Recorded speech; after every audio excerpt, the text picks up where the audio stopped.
Assalamualaikum warahmatullahi wabarakatuh. Selamat pagi semuanya. Perkenalkan, nama saya Muhammad Ibrahim. Di sini saya akan menceritakan kembali tentang film Tunggal Kepepan. Di mana film ini berlatar di Prancis pada tahun 1184, di mana pada film ini ditampilkan seorang pria yang merupakan seorang pandai besi dan membuat pedang yang bernama Galia. Di mana pada saat itu juga ia merasa sangat sedih dikarenakan istrinya bunuh diri tanpa sebab. Lalu beberapa hari kemudian pada saat dia sedang bekerja, dia kedatangan seorang pasukan tentara salib yang dipilih oleh Godfrey, yang dimana lalu mereka bercerita-cerita, yang dimana ternyata si Baler ini merupakan anak kandung dari Godfrey hasil hubungan gelap bersama ibunya. Untuk menembus rasa bersalahnya ini, Godfrey pun mengajak Belia untuk mengikutinya ke Yerusalem. Namun awalnya Belia menolaknya. Pada malam harinya, dia kedatangan tamu yaitu kakak tirinya, di mana kakak tirinya ini langsung mengintimidasinya dan sangat tidak suka pada dirinya. Ketika kakak tirinya ini membahas tentang istrinya, Bella itu langsung menusuk dan membakar kakaknya hidup-hidup, dan Bella pun akhirnya memutuskan untuk mengikuti jejak Godfrey ke Yerusalem. Pada saat dia sedang pertemuan, Godfrey pun mengajari Bella ini cara berpedang. Ketika sedang latihan, rombongan mereka pun didatangi oleh pasukan yang sedang mencari Bella dikarenakan membunuh kakak tirinya ini, dan terjadilah peperangan singkat yang dimana banyak pasukan Godfrey tewas dan luka, termasuk juga Godfrey menerima luka di bagian badannya yang terkena luka panah. Setelah itu pun mereka melanjutkan perjalanan mereka ke kota Messina, di mana pada malam harinya pun Godfrey memanggil Belial untuk menemuinya, di mana Godfrey menyerahkan semua kekuasaannya kepada Belial di kota Libelin. Lalu pada pagi harinya, Godfrey melanjutkan perjalanan mereka ke Yerusalem menggunakan jalur laut, yaitu menggunakan kapal, dan terjadilah sebuah bencana di mana kapal tersebut pun hancur berombang-ambing yang menewaskan semua awak kapal kecuali Belial.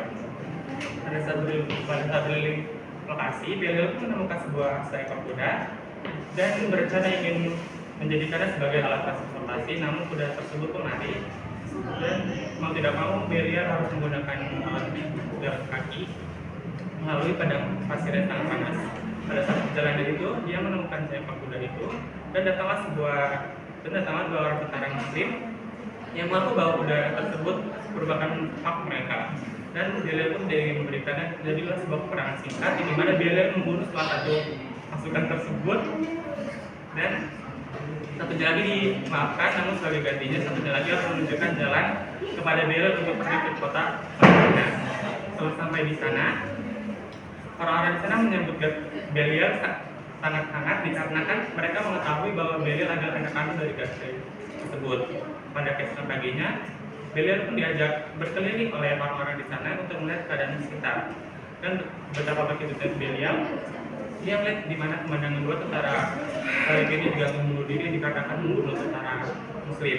Di mana pada sejarah dulunya ada sebuah perjanjian antara Raja Balduin IV, di mana Raja Balduin IV ini adalah merupakan seorang pemimpin tentara pasukan salib dengan Raja Salahuddin, di mana Raja Salahuddin ini merupakan pemimpin tentara Muslim yang membuat sebuah perjanjian perdamaian antara kedua agama tersebut. Lalu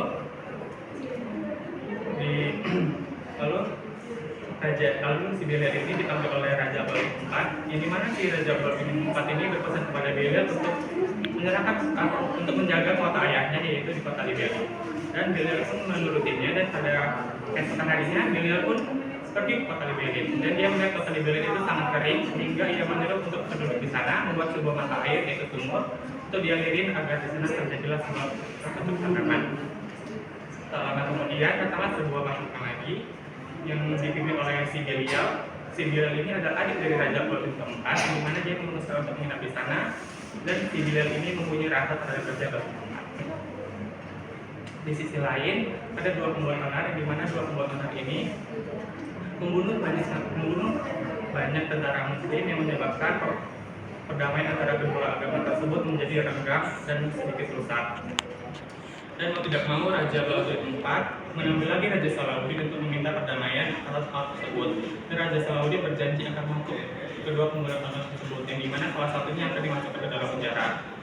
Setelah menghukum si pembuat onar tersebut, Raja Balduin IV ini menderita langsung jatuh sakit.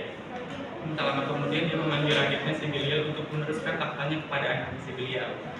Namun ternyata anak si Belial ini mengidap penyakit kusta, di mana penyakit kusta ini sama dengan pamannya itu si Raja Balkis.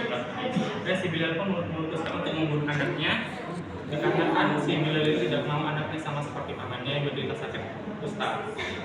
Dan akhirnya pun naiklah raja ini si suaminya si Bilal. Di mana si suaminya si Bilal ini langsung mengeluarkan pemberontakan tadi dan langsung membentuk kacauan yang dimana mereka membantah hampir semua pasukan muslim dan tidak segan membunuh adiknya Raja Salahuddin. Mendengar hal ini, Raja Salahuddin pun sangat murka dan menyatakan perang terhadap raja yang membunuh tadi.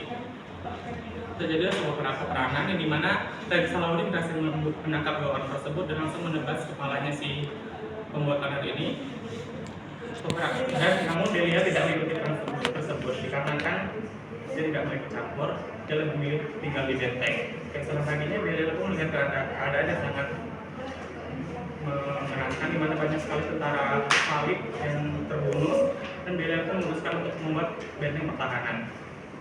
Yang dimana akhirnya terjadi sebuah peperangan lagi yang dimana Raja Salahuddin ini berperang dengan Raja Belial selama berhari-hari. Pada hari berikutnya pun peperangan semakin memanas yang dimana Raja Salahuddin berhasil merobohkan di kelemahan dari benteng tersebut dan akhirnya pasukan Belal ini kalah dan memutuskan untuk membuat sebuah perjanjian yang dimana Belal ini harus menyerahkan semua kekuasaan kepada Raja Salahuddin dan Raja Salahuddin sebagai gantinya akan memaafkan perbuatan mereka.